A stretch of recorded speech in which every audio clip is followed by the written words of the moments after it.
star so bright. Pull your hat down, make sure your cinch is tight. Horse is kinda snuffy, cold chill up your spine. You'll get your ass moving, son, we're burning daylight.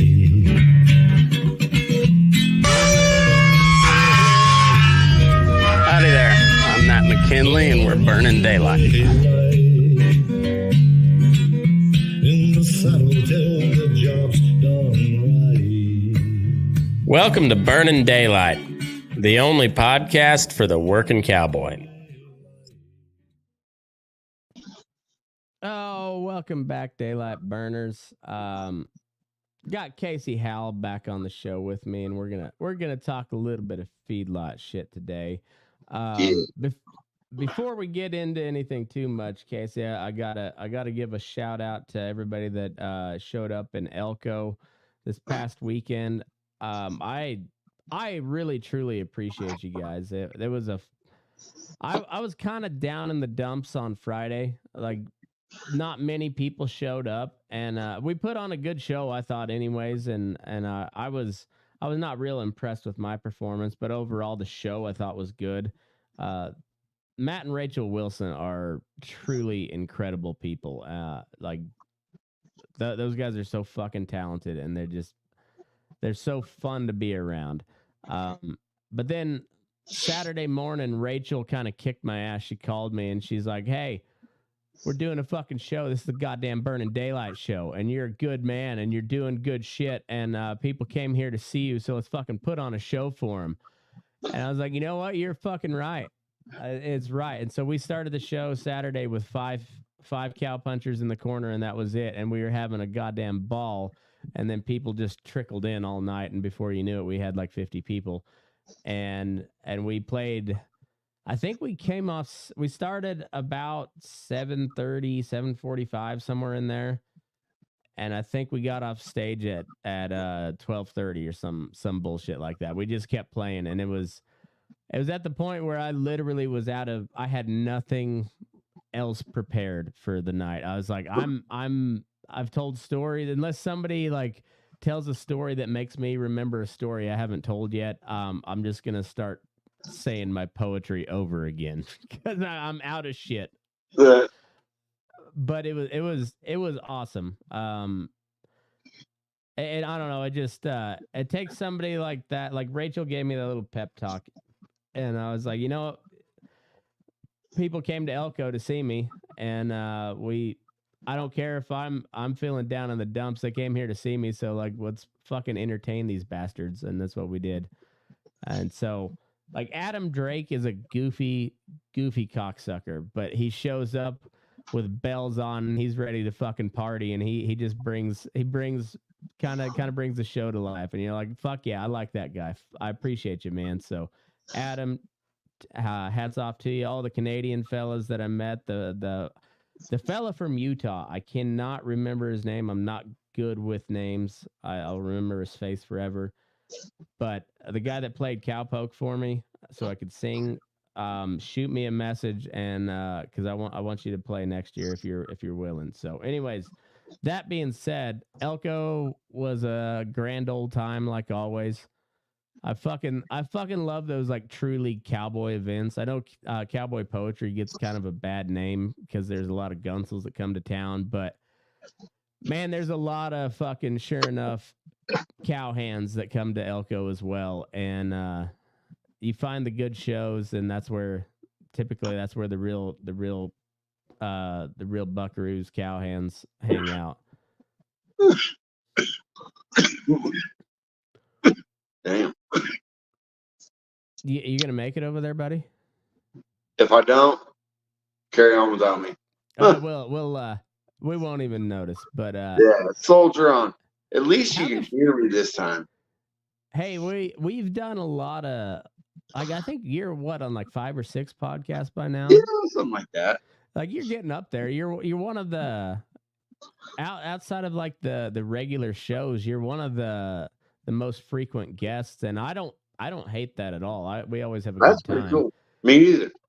But it's always a little sketchy as whether it's gonna work. It usually does, but it's not always the best audio, but it always seems to work. And Yeah, my truck droning in the background when I was headed to Texas.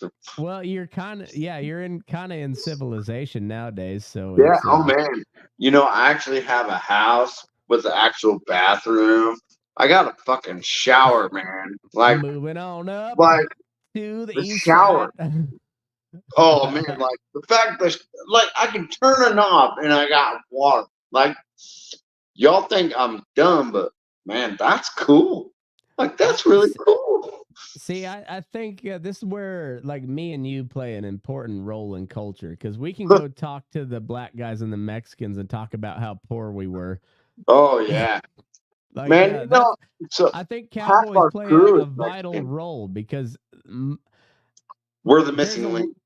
there's a lot of rich kids that come play cowboy and some of them actually make really good cow hands. Yeah, But most of us are pretty goddamn poor and stay pretty poor. damn important. It's all out of necessity. And yeah, they like anybody that's doing pretty good cowboying, they're hustling their dick off. Because Yeah. you have to. It just cowboying don't pay much. It No. really don't pay much. No. And horse prices right now are nuts. Dude, I'm feeling bad for my horses. Like they're not in bad shape, but I just Yeah. know I know they need a break, and I can't afford something else. Yeah, right no now. shit. Well, I gotta go. I have some outside horses coming, but this has actually been probably the best thing in the world for my colt. No, I bet. Oh dude. man, he's broke. Like he got his third set of shoes put on today. Hell yeah, dude. Just I wearing mean, out he might horseshoes. only be two, but he's pretty big, and I'm not really. I'm walking. The most I do is maybe stop harder, man. This your big What's stud that? colt? Yeah, Hell yeah, dude. and so what I'm hoping is he'll pay for himself eventually, but with me using him and actually like working as a half draft stud, working around mares and everything, and he's well behaved and he does his job well. I mean, that might be something people want to breed to. Yeah, for sure. If he's nice, I mean that goes a long ways, man, and especially with a half draft. How's he move? Well, I've been riding him around nothing but mares. I think I've rode him around one gelding since I've been here. Yeah. And that's pretty good because I don't have to reprimand him.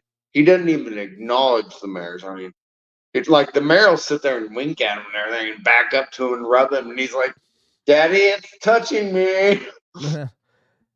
I'm like, I hope you don't. My owner says you're not my type. My owner says you're not my type.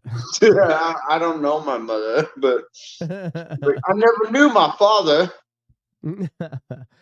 So his dad, he's out of an Amish half draft.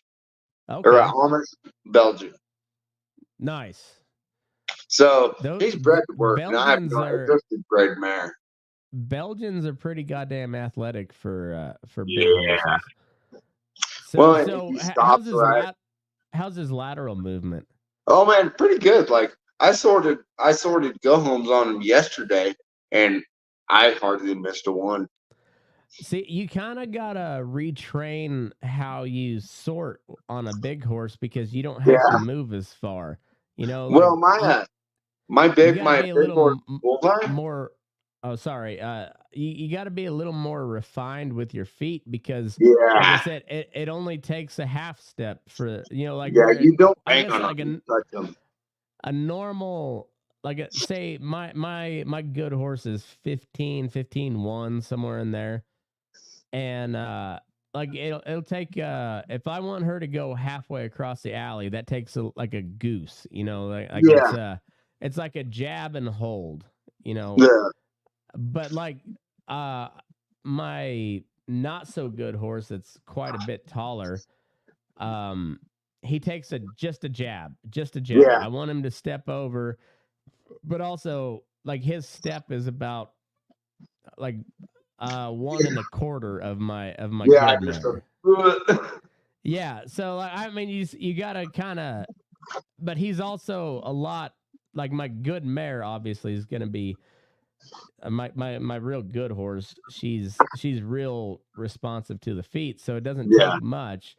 Where him, it takes more effort to get him to move, but you also don't need him to take a full step. Yeah. So it's like And just starting the movement and letting go. yeah, exactly. So like and it's because he's an older arena horse. I got him when he was like 14, and he's done nothing really except team rope.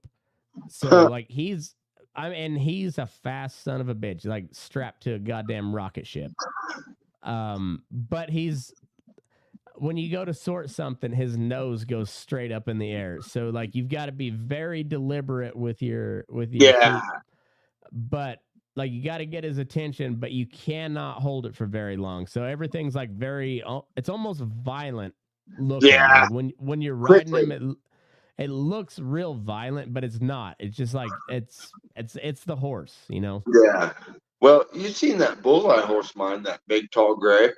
Yeah. Well, man, people like I literally have the tallest You horse look there. like Charlie Chaplin on that Oh horse, man, I by the do way. look like a real guy. But I don't care. Man. I mean, you're not super short, but that horse makes you look real short. And he's a branded Mustang. They're not supposed to get that big. I've got one like that. She's way bigger than she should be. And Well, I fed him. I mean, his whole growing period, he got fed like great alfalfa. I gave him grain and power pack. I mean, he so had a lot more. What's that? He's feeling good about himself. Yeah. Well, yeah. he was given a lot more of an advantage than most Mustangs would get. Mm-hmm. So you pour that nutrients to them. That's capable of the Mustangs that are in the wild, but their bodies are designed to take in just so much, or that's all there is. But they can take in more. But with him, he had all this stuff to his disposal, so he grew like a weed. Hell yeah, man! It's amazing what a little feed will, especially at the right time, what a little feed will do for a horse or cow. I think too. for about 3 to 5, 6, if you feed the hell out of them, that's your growing time. See, so you're down in a big feed lot, and I'm in a little grower yard, and I've been around feedlots now since full time for the most part. I have to go to both the feedlot and our grower yard. Okay, well, we'll talk about that here in a minute, but it's pretty cool. I've been in the feedlot since 2009, and I really appreciate the way that we feed cattle here, because we have most of our yard is dairy heifers, and dairy heifers are a pain in the ass to deal with for cowboys, because they're dumb. They're really dumb, and you got about 30 days where you actually have to work on them, and then after that, they're kind of just like they just take care of themselves. But that's when they get real, like they get real aggressive towards your horse. Like they never get mean, but they don't like pushing them around. They're way up in your personal space. Like way up in your personal space. But they're. Do you have any experience with them hump cattle? Do what now? Do you have any experience with them hump cattle, like Bramers? A little bit. It's been a long time. When I was there at Syracuse for JBS or Five Rivers, we would get some out of like South Texas that were just straight silver humpback Bramers. This is an ocean of humps, man. I really like those Bramers because they move. Oh, they move. But they're wild sons of bitches. They are kind of wild, but they're not particularly snorty. Like they're no, they just want to get away from you. Yeah, but when you cross them with something, holy shit, they get mean. Yeah, they do. They get real mean. Like those. We got a bunch of half Watusi Bramers. Oh fuck! I bet those Yeah. are some goosey suckers. Those because Yeah. Watusi's what, an African breed? Hmm. Yeah, so they're fighting lions and like rival Yeah. tribes and shit. They're bred to kill shit. Yeah, they have to. Like and then they've got a massive set of horns on them. But luckily, they dehorn everything here. Yeah, you They about got have a to. they got a contract with Tyson, and the horns can't be over so long. Like we Yeah. literally railed a freaking healthy, great looking steer because he had horns 2 inches too long. I believe that. There was when I was there at well, see at Cactus we were one of the smaller yards, so like we shipped. I want to say we shipped like somewhere between like 800 and 1,500 a week. Yeah, that's So about what we do. okay, But we do so 1,200 and over. yeah, um, It's but pretty good though. Texas is a little different though. So with like everything, every now and then we'd get some Mexican cattle, and Yeah. they'd have to go. They'd have to go to Amarillo, but everything else went to Garden City or Holcomb. I'm not And sure these go. well, I think Kansas doesn't kill Mexican cattle or any non-native cattle. I think I didn't know that. I think I don't know if it's a law, but I know it was the same thing at when I was at Grant County. They fed a lot of southern cattle, but they wouldn't feed any Mexicans, and like the Texas yards were all full of Mexicans. But I think that's because I think that's because they would kill them in Texas. So I think they go to Amarillo. I would imagine so, and then like all the JBS or You know Five the Rivers crazy thing cattle is, went you to literally could make an alley to JBS from the home yard, and they don't buy. They don't send stuff.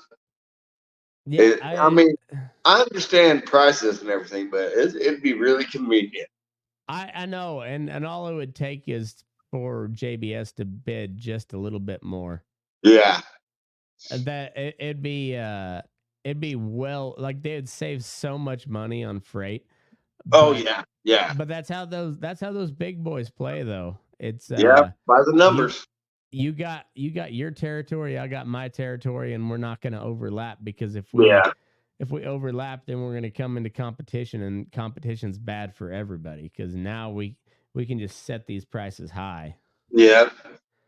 It's a wild system that we live in, you know? I know. I try to stay ignorant of most stuff. Like I know the big politics, like the big debates and all that. I know about that shit, but for the most part, man, I just try to stay ignorant because ignorance is bliss. That's when people ask me about what cattle prices are, I'm like, man, I don't fucking know. Yeah, I don't want to. I know how much I make.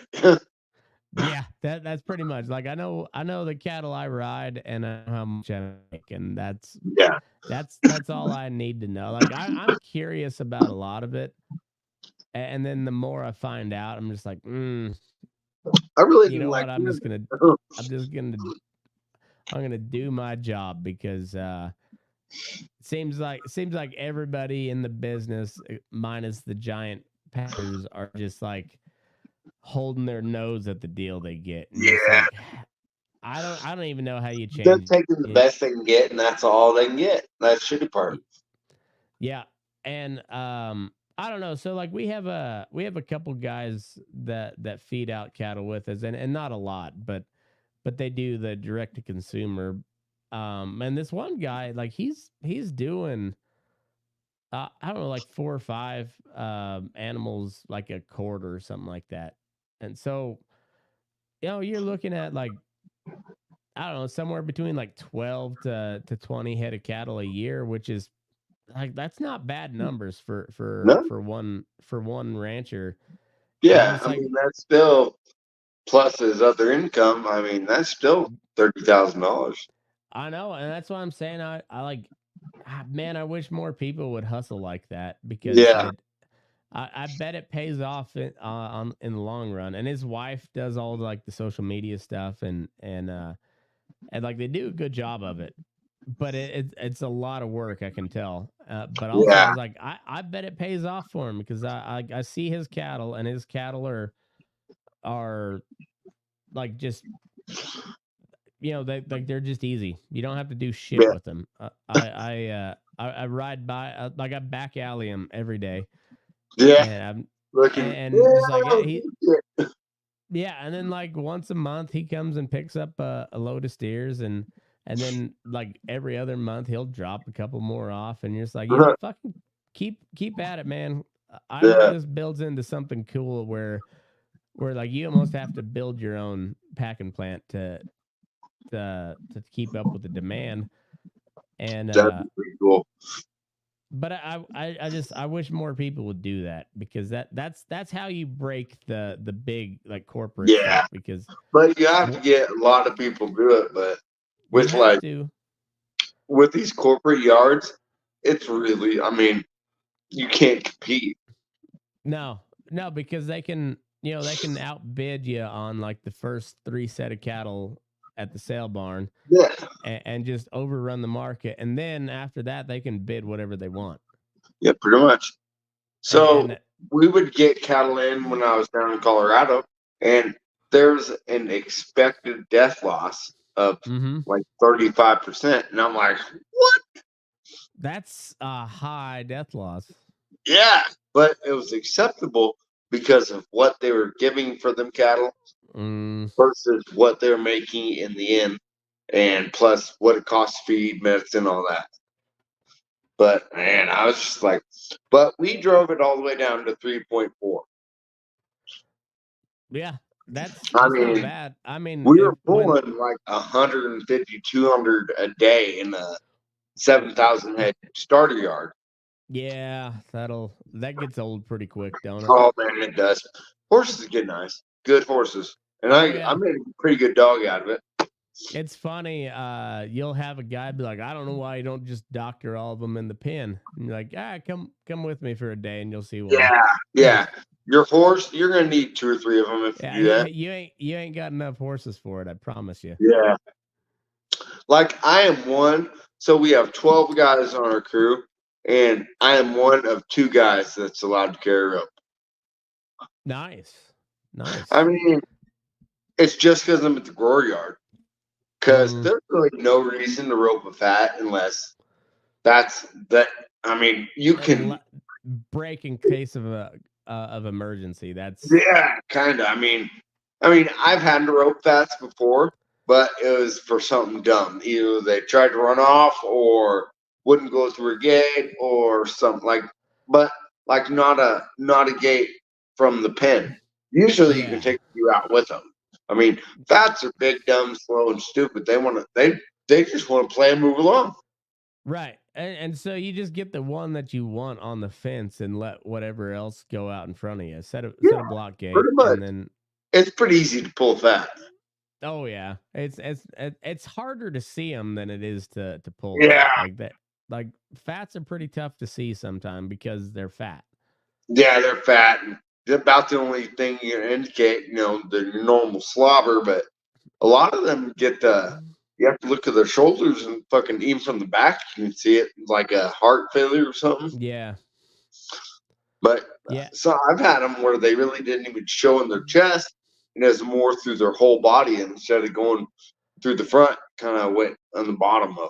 Yeah, and then if it's almost not in the looks like a water summer, belly. you can kind of look at their nostrils, but that only works in the fall and the winter because once it starts warming up, their nostrils are gonna flare just because they get hot. It's I don't know, real quick and shit. Fats are different. They it takes you got to retrain your eye a little bit. Yeah, that's the problem with riding. So we pretty much like we can over the fence a lot of our fats, but that's just fats in general. But if I have something young or something that's been a problem before, then I'm going to go in there and take a look because I don't want that to fall apart. Right. But if you go like at the grow yard, I bet I pulled 6 head out of one of our new pens just because, man, I got to get ahead of whatever's going to break. Yeah, well, and you got to see what everything's temping too. Like Yeah. people will cuss a thermometer, but I'm a fan. I'm a fan too because I want to know at what am I getting them at the peak, just the start, or at the downfall of it. Yeah, or are they just ugly? You know? Yeah, that too. And like I always, you know, like we doctor our own cattle here. You know, bigger feedlots. You have a doctor crew for We them, have but doctor crew. but you All got I to do take is them. ride my cattle and go back to Cowboy Shack. Yeah, but you guys got to do go homes too. So Yeah, but I like that because that's a great place to start a colt. it 2-3 really is, rides and and go and it's sort. a good way to train your eye too, because you're like, all right, that one's got a doctor tag, or that one's got a mark, Yeah, and that one didn't temp. That one didn't yeah, temp. Okay, so I'm seeing you're either not you're either seeing it early, or you're seeing ugly. yeah. I've had ones that were in a pen of natives and Mm-hmm. they didn't have any ear, but somewhere along the line there was some Bramer bred in, and his ear just happened to be set a little lower on his head. Yeah, but But he catches your eye every time too. yeah, and you might pull him just because he's ugly 5 freaking times and never I tempts. know. It's I've had a couple of those where I've put a big X on their side. I'm just like, Yeah, don't even. stop pulling this motherfucker. We're gonna Yeah, put kill like him. shave his tail or some shit. Yeah, Cut the tassel off. yeah. Just like, wait, we're gonna kill this motherfucker if we keep pulling him, because Yeah, no shit. he's gonna get. He's just getting exercise now. See, the way we do it is, so if you pull them twice within a week, they get doctored on that second time, regardless, because Yeah, there's probably something there. yeah, But then you get those ones that are just fucking ugly. Like yeah, they never temp, and you can run them through the chute 6-8 times, and yeah. they'll get treated out all the way, but they'll never temp. And you're just like, after like the second time where they don't temp, mark Yeah, that motherfucker so somebody knows, like, hey, this guy's just ugly. yeah, yeah. So we all have our own sections, and man, I mean the money's good enough. I really don't take days off unless I absolutely have to. You can I make mean, some money in a feedlot if they're paying you by the hour. well, I'm getting paid day wage, but man, Well, even if you're, as long as you're not on salary, you can make some good money in a yeah, feedlot. yeah. Like stay away. Like young people listening, stay away from salary. Especially on the big outfits. Like if you find Yeah, a smaller one, a like, smaller one might be able to afford a better salary. yeah, like but you gotta. It takes a while to get into something like that. I Yeah, got pretty lucky out here, and I'm on salary, and it works for me. But yeah. I'm only on day wage but until I. Yeah, if we had 50,000 head, it wouldn't work for me. yeah, because that's a lot of work. Yeah, yeah, but Especially if you're doing your own doctor and everything, that's a lot of work. mm, the problem I've kind of run into on these smaller outfits is like we're at the lowest cow herd numbers ever, or at least in modern history, or whatever, Yeah. since like 1950 something. So there's not a lot of cattle, and there's a lot of heifers on feed, which is a bad Yep. sign. It's a bad Yep. sign. That That means means, we're like, gonna lose even more cattle. so like cow prices That's are going to because get they're worth so higher. damn much. I know. Yeah, because there's not many of them around, Yep. and the people, and there's a lot of people still not holding anybody back because they don't have grass for it, Yeah. and then out here, like where we've had some really good moisture the last last winter was extraordinary moisture. This year is it started out slow, but it's been coming on here the last week or two. That's And good. yeah, so we're gonna have good grass again. Feed prices are high, so like there's a good chance we're not gonna see a whole lot of cattle this summer because there's just too much grass to be had out here. But Yeah. there's a lot of places in the middle of the country where like the drought's getting better, but they can't increase their herd yet. Like grass hay, like it's stupid. So when I went No, on it's my little retarded. vacation, man, grass was the cheapest in Winnemucca, Nevada.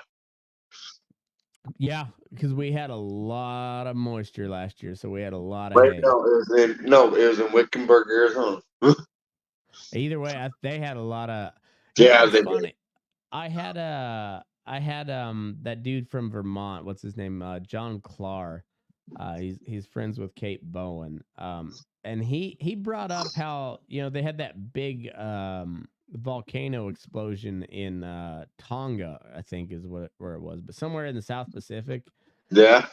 and it threw so much ocean water into the atmosphere, and then all of a sudden, we just got pounded with Huh. winter storms, and you're like, he's like, I think there was a big correlation there, and like, I'd never even heard that before, but that I've makes never a even lot of thought of that.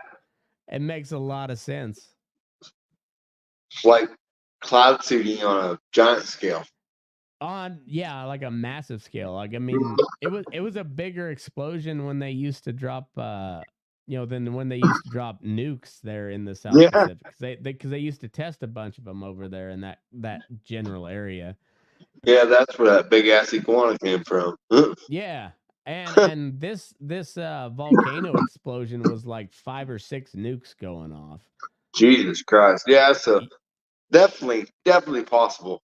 Right. Or And so plausible at like least. you're just like, that makes a lot of sense. Like Yeah, it when you does. when you sit back and think about it, you're like, I don't know if that's true or not, but it Yeah. sounds plausible. The logic is there. It sounds real plausible. Mhm. And then it just so happened we hit it was the first year of an El Nino cycle too. So like Yeah. we're already getting more moisture, and then you add that on top of it, you're like, oh, no wonder Los Angeles flooded. Yeah. Like It that just plus sounds natural. it kind of makes sense when you think about that. It was Yeah. I mean, like, that, and it only happened for like a day or two, but like Las Vegas was flooded too.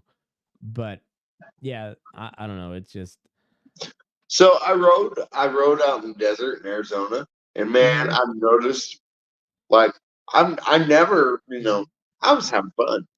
And I found that cow trap and everything, but the land out there you can see like there's ravines that are they may not be as wide as this table, a foot, 2 foot wide, but they're 10 foot deep. Oh yeah.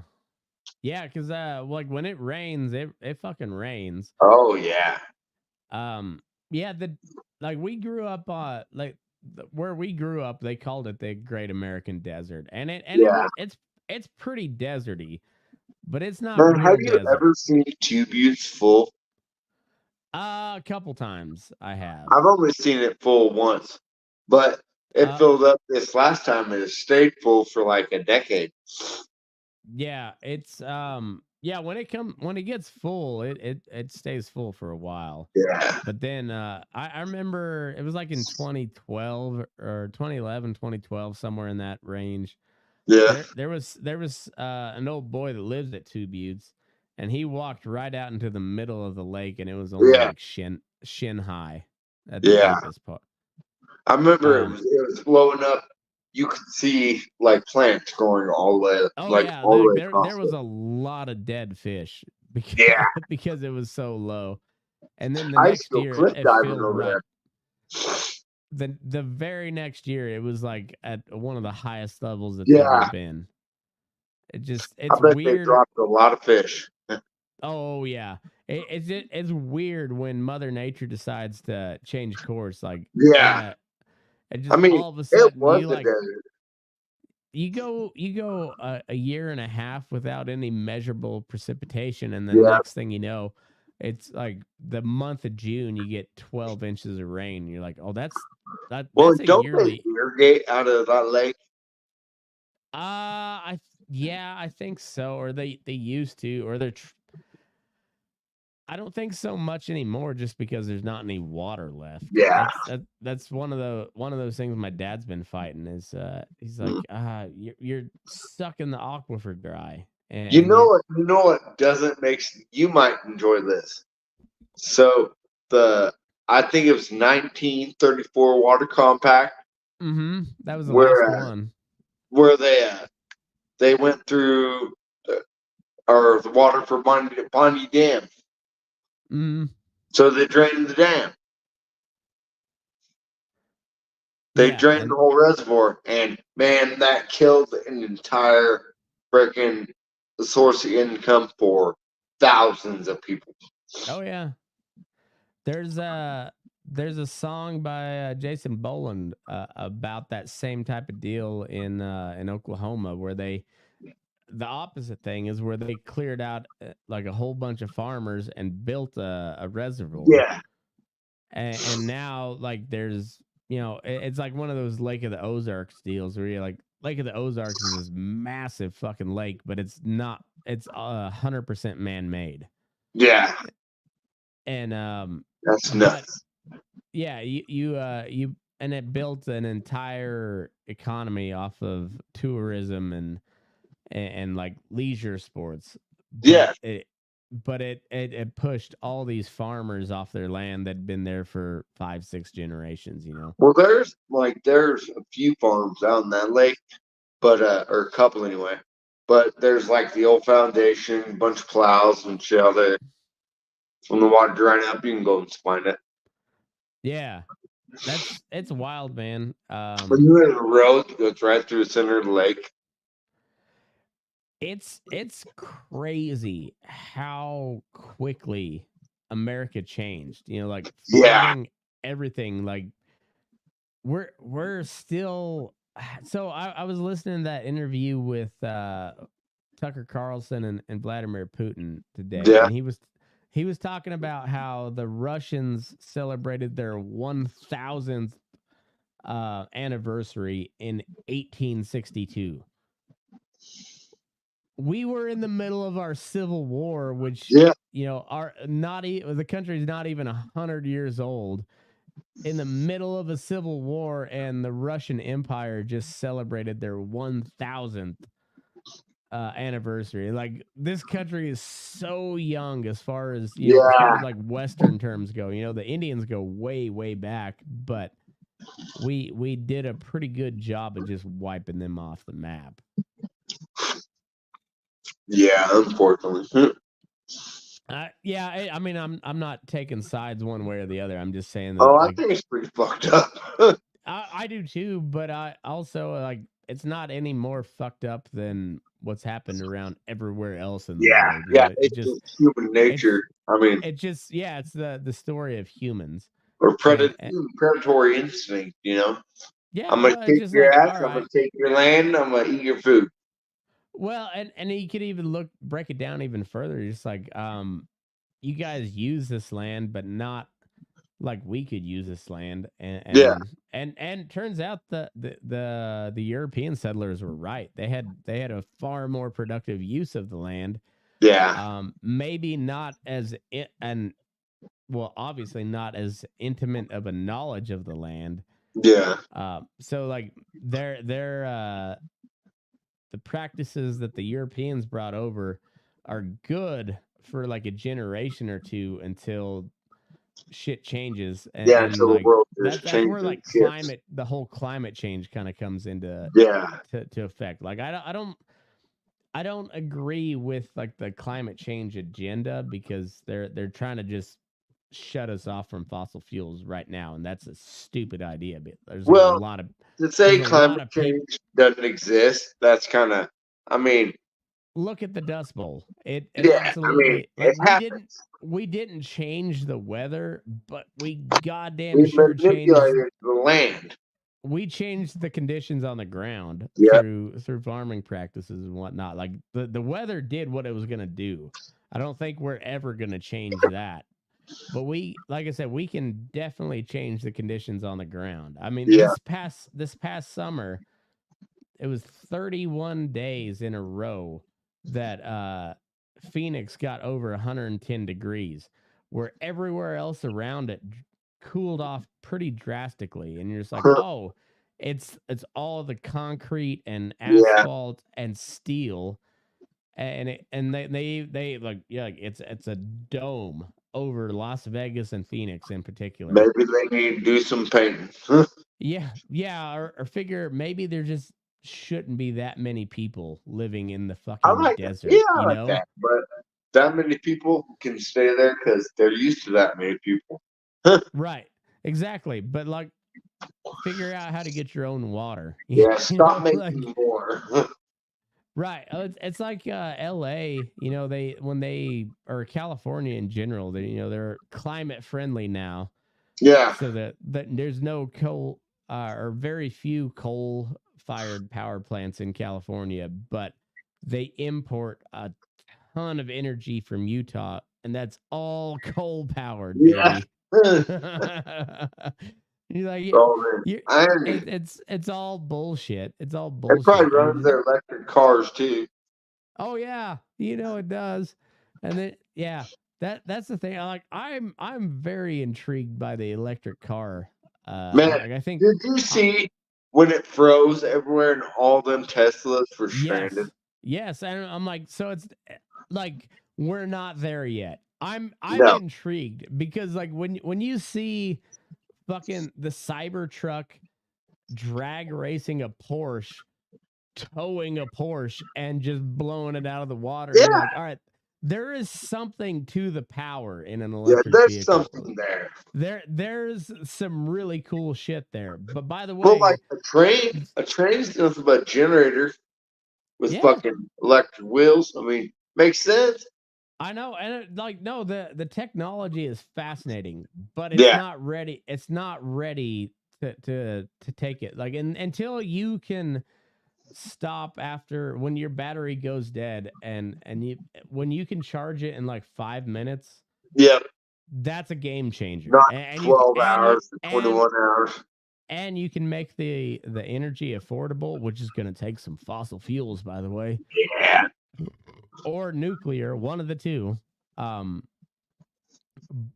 Then I'm really intrigued because engineering wise, it's fucking fascinating. Like, can you imagine the giant like rock trucks they're going to be able to create when they make that thing feasible to or if they can make some sort of alternator that charges the battery as it's going. Like you seen them Indian guys online that make a perpetual motion machine that Oh yeah. generates fire? I was like, that's cool as shit.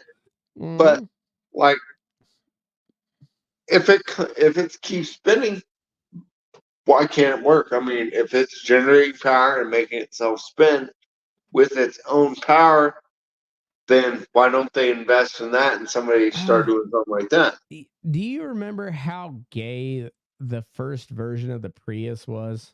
I didn't drive one, but my truck sure repelled some. Well, like it's what I think the vehicle itself was fine, but you remember how gay they looked? Oh yeah. Well, the other day, like when I think it was when they pushed through the Infrastructure Act or whatever, when they put on all these tax credits for electric vehicles, the CEO of Toyota, who makes the best pickup nowadays, like I don't think it's even a close second. Like Yeah, I like them tacos.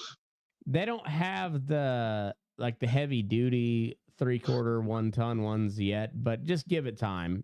Yeah, Toyota's gonna dominate the pickup market because they're better and cheaper. Well, don't they have a diesel 3/4 ton? Or is that Nissan? I don't know about that. I know they had a diesel 1/2 ton at one point. Yeah, it was Cummins. It might have been, yeah. I Like can't a remember for sure. 4-cylinder, like it's related to the poor BT somehow or some shit. I think so. I don't know for sure. Like I've kind of stopped paying attention on those because they Can't just afford them. and they made them shitty. Like I look at our feed trucks. We bought 2 feed trucks in the last like 3 years, Jesus. and about half of the time we've only been running with 1 feed truck because the other one's in the goddamn shop, and it's all related to the fucking emissions bullshit. Yeah. Just like Delete it. the engine itself is awesome, but like But once you the put all emissions suck. yeah, you put the emissions bullshit on it, it just causes all these problems. And as soon as you So take it off, my brother-in-law had one of them eco class business class. No, it was the eco class Freightliner, and it had Mhm. all that emission stuff. Well, they deleted it and put a chip on it. Whoo, Yeah, man, that thing was like balls. the engine themselves are awesome. Yeah, But they have to put all this bullshit on it, and it causes so many problems, and they burn more fuel. That's the biggest yeah. part, is they burn Plus, they more have to fuel. burn the emissions off, which go where up there. Yeah. But we spend more fuel to make sure that it comes out cleaner, and Yeah, that's saving the environment somehow. one cardboard box and plastic jug at a time. It's crazy. But anyway, that the CEO of Toyota was like, if we would have had the incentive to invest in hybrid vehicles, we'd be like, they're already well ahead of the game. But he's like, Yeah, the amount of cobalt and lithium and whatever it takes to go into a battery, we could make 8 hybrid vehicles for 1 electric yeah, vehicle. yeah. And you're just like, I think And those every were a like big deal once the for a price long of time. Everybody did that. once the price of fuel goes up, you remember back in the 70s, like how many people did you know growing up that still ran their pickup on propane? Not a lot. But they were out there. They definitely were. So one of Yeah. my friends, that's what his deal was. He built his flatbed with propane tank in it Mm-hmm. for his Toyota pickup, Yeah. and that thing went forever. Oh yeah. I like the fuel mileage wasn't as good, but you could buy But it propane was at like a 20. $1.20 a gallon. Exactly. It was like at least $1 a gallon cheaper than everything else. And Yeah, that all started from the 1970s during that fuel crisis. And and you people seen just these compressed natural gas cars too. probably. They're all right, but same principle. But you can put CNG in a diesel, and it'll explode the fuel line. Like you will trip out like 30, 40 mile a gallon in a truck like mine, Mhm. and that would be really cool. I'm looking into it big time, I don't but try some to shit find a out. place. What's that? Try some shit out, but like they're just trying to mandate electric vehicles and they're not ready. Like that's the thing. The biggest thing is they're not ready. No, we They don't have the infrastructure. they make a lot of sense in these giant cities. Like it would Yeah, especially if they started not using Chicago. nuclear. Right. Well, if they started using like nuclear power and most of the vehicles in the city were electric vehicles, I mean Yeah, it would clear up that smog a lot. And it makes a lot of sense if they would work when they're supposed to work. yeah, And they work most of the time, but you get a cold spell like that in Chicago, which yeah. happens every fucking year. I know. It's We're going to be a always so disaster. surprised when it happens. Oh, I know. It's like Texas. Like everybody gives Texas a hard time because, I It mean, does get cold. with good reason. Their grid fails every time it gets cold. Yeah, But like it's no different than California and Chicago. It's like Chicago's on the fucking Great Lakes. Like it's one of Yeah. the coldest places in the country. You think you would have some generators or something as Yeah, backup, exactly. but no, that like when shit goes to hell, it just stays like that for a while. Yeah, I'm not impressed with it. I'm Like, not either. they need to like. That's all I did for 2 days when it's cold. I was like, look at all these guys flipping the channel, and it's all news about that. Yeah, yeah, it's crazy. How many electric cars you see down in your neck of the world? I haven't not maybe 4 or 5 on the way here. Mm. Like That's open that's a highway. that's a bad stretch of road to be in an electric vehicle because Oh yeah, I think I the saw 2 wind. charging places. Yeah, there's no charging places and the No, wind doesn't stop blowing ever. no, Like ever. you're always into a headwind or a side wind. Like Yeah, you never get a true tailwind. man, I would love tailwind. Then maybe I would fucking freeze. So it sucks. It Man, seems if you like could catch a you're always tailwind, riding into the cold. always somehow like you're never riding away from the cold, or at least So not directly. I think I'm pretty hardcore. I wear my hat all the time. Mm-hmm. Like I figured out how to fold my the back of my hat band in like Mm-hmm. or my sweatband, fold it down and shove it on my head so it won't come off. But I don't think I'm gonna be that tough next storm. I got one of them fucking Siberian friggin' Oh, Mongol dude, hats. I'm gonna wear it. swallow your pride and just wear a warm hat. Like I will.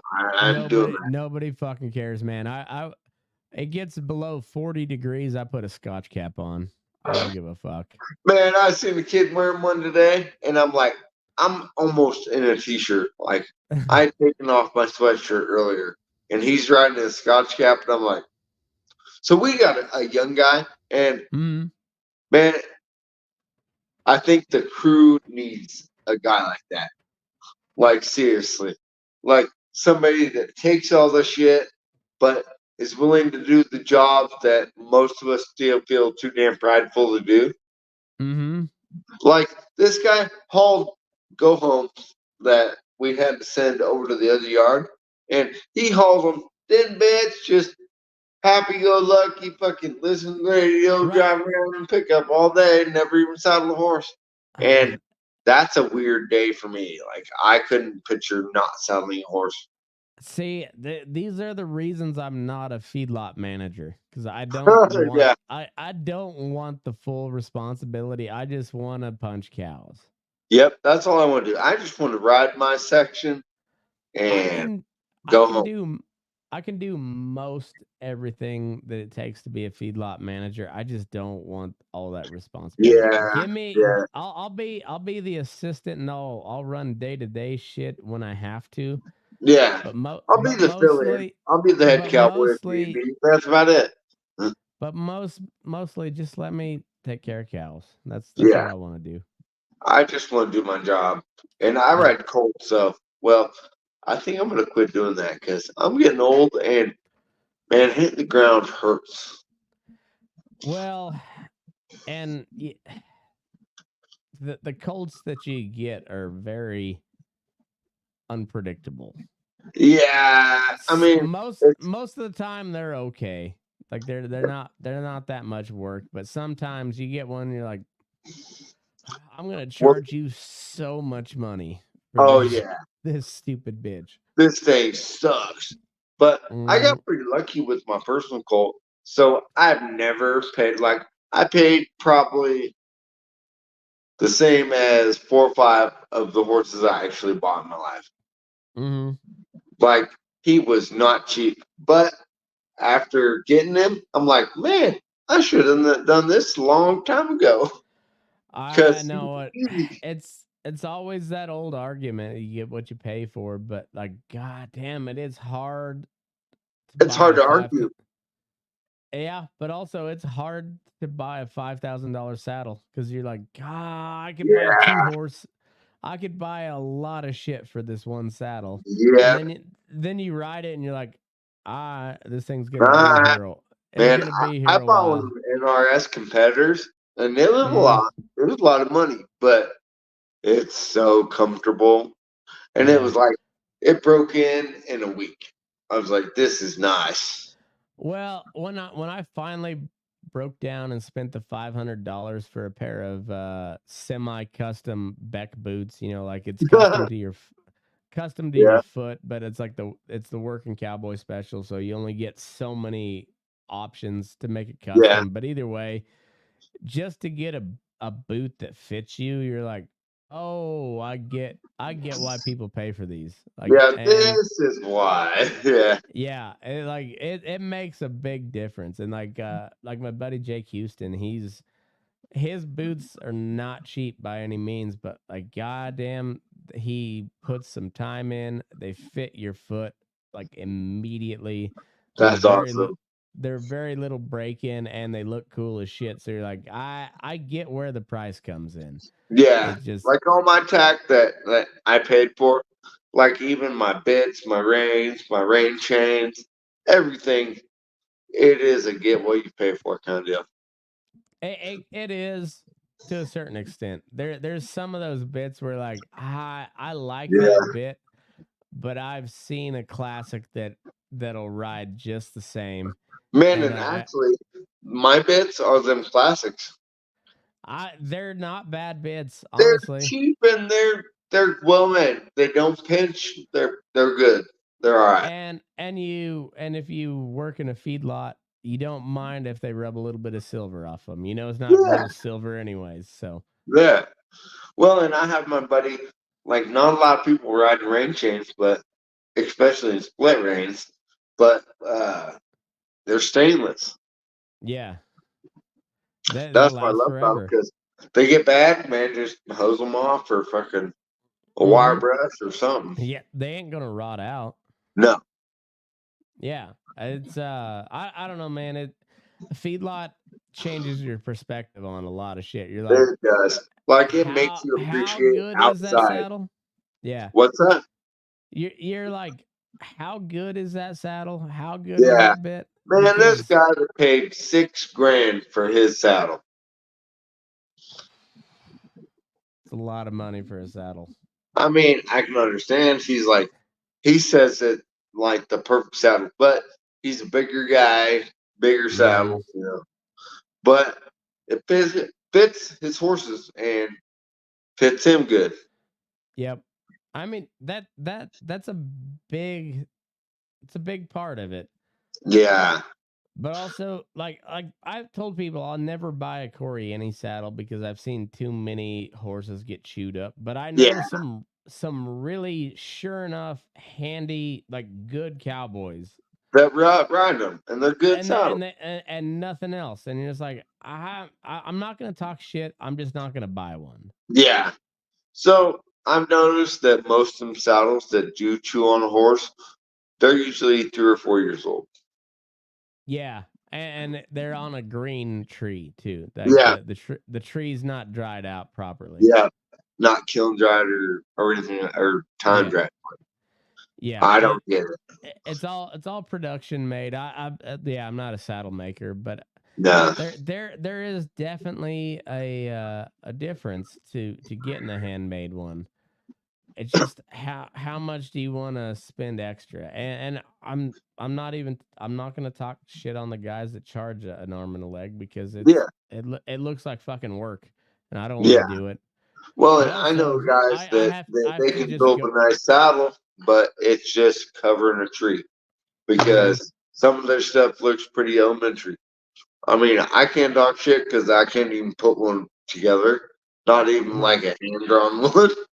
I But don't know. Like you listen back to some of those old cowboy songs, like Little Joe the Wrangler had a one fucking spur. yeah, It's one of the most famous cowboy songs of all time. yeah, And Diamond Jim's another one, and it's talking about just a crooked cocksucker. You've heard MC Horses. Oh yeah. So I worked for one of the wranglers that was involved in that sale. Oh no shit. Well, no, he wasn't what you call a wrangler. I guess he was a cowboy, buckaroo. That's And awesome.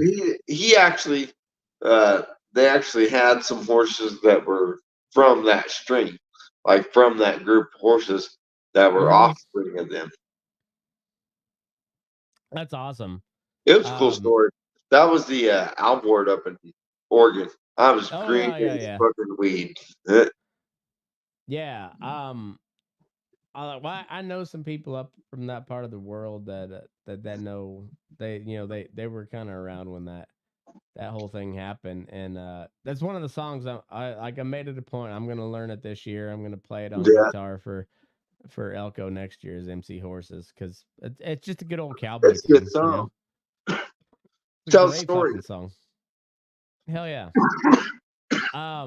My buddy Forrest, you guys might remember him from some of the songs I featured earlier, but an American Forest. But his wife, Margot Silker, she came up and played Navajo Rug at the Burnin Daylight show and fucking murdered it too. It was awesome. She's kind of become a big deal. She toured with Hayes Carl and American Aquarium, played some like really big festivals and shit. I'm like, good for you, man. That like I remember when they slept on my couch here a couple of years ago, right before COVID, and now she's out there just doing her thing, and then she came out and sang an Ian Tyson song at my show. I was like, fuck yeah, I like this chick, you know. Like listen to her. Hell yeah. She's good too. I like her. I like her music. She got a unique style, but I like her. She's her family is Basque, so she's very connected to like rural California, rural Nevada. Okay. Yeah, I think her family came over as sheep herders at one point. So it's amazing how many families that started that. I know it's crazy, and it's funny how honestly it's all because of their work ethic and their food. Like they were so known like San Francisco Peninsula in Baja. Mm-hmm. So all them guys were they were chosen. Oh, they call them leather. God damn it, the leather jacket men. Mm-hmm. I can't. God damn it, what the fuck was the name of them? They were the Spanish, like Spanish guards, but that's who founded that and who populated that out there. So all them people are hardworking, and only the ones that were, did good for the community were brought in. Yeah. It's like it's a lot of that old California is like that way. Yeah. It's like it's the old Spanish culture, and like the people that were there, they got these big, huge land grants. Yeah. But they had to take care of it, or somebody else would swoop in and take it. So if you want a good YouTube rabbit hole to go down, it's called Corazon de Vaquero, the Heart of Cowboy, and there's a whole series of videos on it. Fuck yeah, I'm it tells about the San Francisco Peninsula. Hell yeah. It's funny how like the American cowboy is like, it's kind of like the icon of America. It's like the bald eagle, George Washington, and John Wayne, essentially. Like that's like when people think of America. But and like the John Wayne character always comes from the cowboy, which most, like the vast majority of that comes from the Spaniard tradition. Yeah. Which comes from like a North African tradition, and you're like, we are so fucking diverse. We are so fucking diverse. We should be White House press secretary right now because like we are minorities somehow.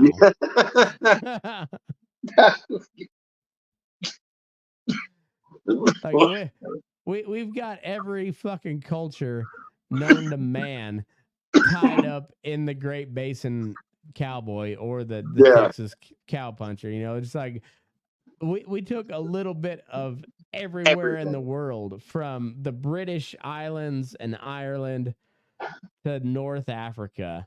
Yeah. We figured out the best way to run cows here in America, you know, and then we called that the cowboy. You know, it's like from North Africa to Spain, Yeah. England, Ireland, France, Italy. We took all of that. That is the literal melting pot. It's Cowboys, you know? Yeah, and we made it American because that's what we do. God damn it! Yeah. I am You a can hear the cowboy. Beatles in the background. You need to get a button where you can, like, the screeching eagle. Oh fuck! Well, I got that one. What? Did you hear that one? No. Yeah, close enough. Yeah, close enough. No, like the screeching eagle, like America, fuck yeah. I don't have that one loaded, but I do have an applause buttons. Okay.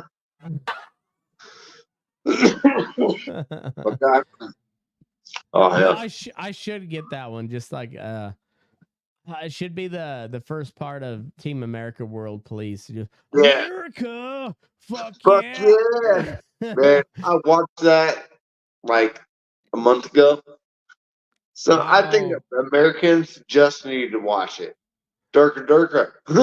Oh, it's so funny, but also it explains so much of man, like so many stereotypes in there. Well, and also just like how fucking stupid the United States of America has been for the last 40 years, and you're like, oh god damn it! Like when they go kill the one terrorist, and like, but you destroyed a whole city, and they're like, oh, people love us, and everybody's like, fuck the Americans, you just destroyed our whole city. Oh god damn. It's so fucking relevant, and you're like, we really fucked that country up. This far. Like you look at Iraq, and we're like, ooh, they're not doing good. Ooh, yeah, my bad. Oh yeah, sorry, dude. We really fucked that one up. We'll do better next time. Well, we're not gonna leave, but we're sorry. Yeah. We ain't go nowhere, but I know you want us to get the fuck out of here. We're not gonna do that. But we just got know. napalm. You like napalm? Yeah. But just know we're not feeling good about this. Okay. Heartfelt apology. Yeah. Still not leaving. But we feel real bad. Yeah. Hey, you guys got any more like oil or anything like that laying around anywhere? Oh, I know you got some oil down there. Don't hold out on me, bitch. Has it. Don't hold out on me, bitch. What happened? They got pimp slapped. Yeah, Team America. That's I keep I remember when me and my wife first started dating, I made her watch South Park because I was like, I said the jokes are really funny. I said the toilet jokes are really funny, but I said pay attention to what they say as far as like political discourse. Yeah, like, it is the smartest show on television. They are putting shit so under the radar. Oh man! And so she was teaching at Holly, Colorado, and one of the kids came in and was quoting South Park, and she's like, "You're an idiot. You are not smart enough to watch South Park." And I was like, I'm gonna marry that bitch. Fucking good. You are not smart enough for that. And she was 100% right. And I was like, but I had made her watch enough South Park where I was like, just pay attention to what they Look say. At the undertones. Like, it's there. I was like, it's really funny. You got to wade through a lot of dick jokes. It's kind of like this show. You gotta wade through the dick jokes to get the serious stuff, but it's there. According to South Park, Cartman's is the biggest. Yeah, yeah. I think if we had learned anything over the last like 5 years is fuck the government. Yeah, They don't tell you anything that's true. like PC principle. Yeah, fucking wild, man. Yeah, he freaks the fuck out, and you're like, hey, not very PC. You PC bro. Yeah. you PC. I love his glasses. And he just gets so angry. Yeah. Oh, and he get buffed up. Man.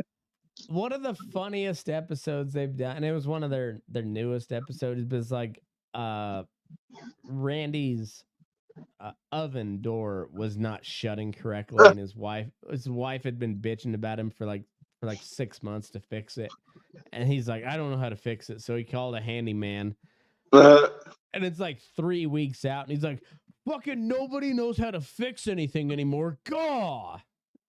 Oh wait. Well, that handyman comes in all the time. Yeah.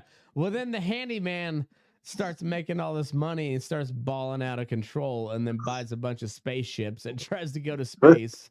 I didn't see that one. Oh, it's so funny. You'd like the shit out of it because the handyman is just like some fucking white trash redneck dude that all of a sudden gets a lot of money, and then he's racing his fellow handyman into space in a rocket. That's spaceship. That's deep for South Park, but Oh, it was interesting. And funny. Like it's always funny. That's part like go as far as you want to, just make me laugh, and they always do. Just make me laugh, and you can say bad shit, bad shit. As long as it's funny, I don't care. Just make me laugh.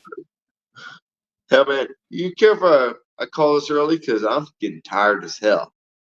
Yeah, you bet, man. It was good to catch up with you, though. Yeah, we'll talk more about feedlot shit later on. Fuck yeah, man. I'm sure I'll discover a lot more. Hell yeah. How's the head doing? Everything good there? Pretty good. I still talk like shit, if you ain't noticed. Honestly, I haven't noticed much since before the accident. You're kind of a dum and I've accepted it. I appreciate that. I appreciate it. Yeah.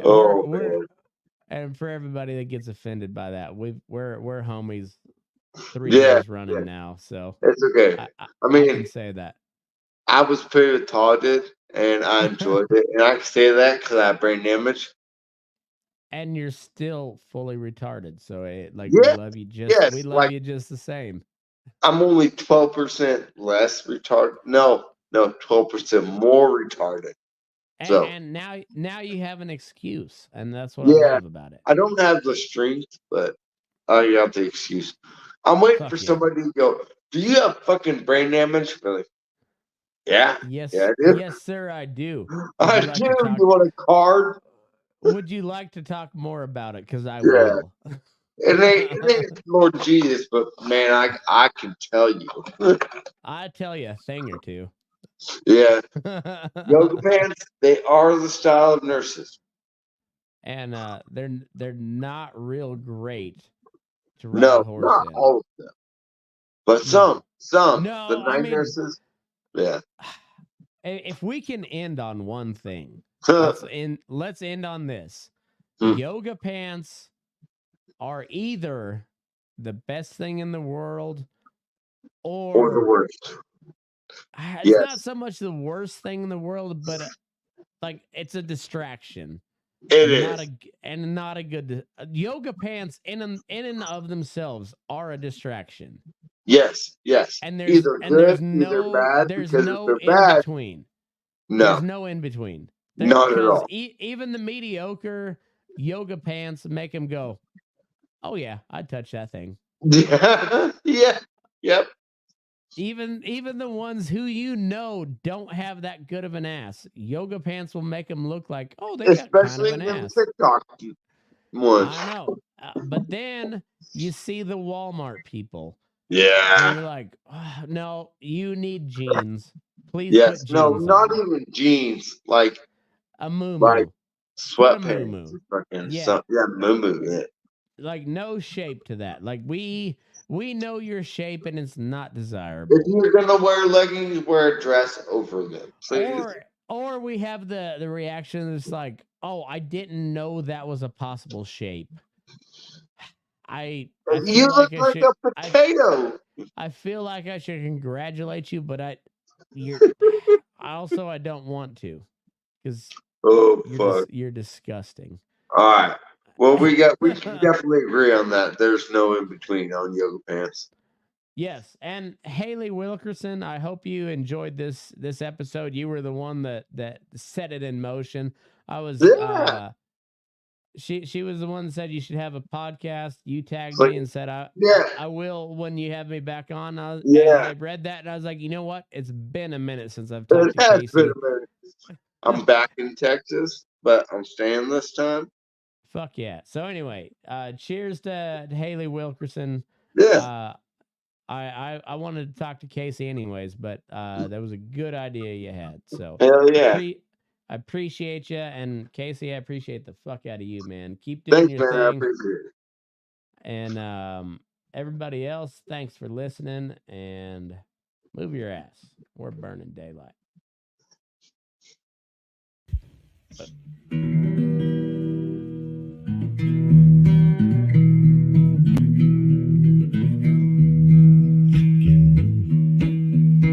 Your eyes up in the morning, beneath the stars so bright. Pull your hat down, make sure your cinch is tight. Horses kinda snuffy, cold chill up your spine. We'll get your ass moving, son, we're burning daylight. Burning daylight. Burning daylight. In the saddle till the job's done right. Burning daylight. Well, life is just a gather, and you won't catch 'em all. But when you ride through the gate, make sure you sit up tall. I can see the horizon, it's looking pretty bright. Well, get your ass moving, son, we're burning daylight. Burning daylight. Burning daylight. In the saddle till the job's done right.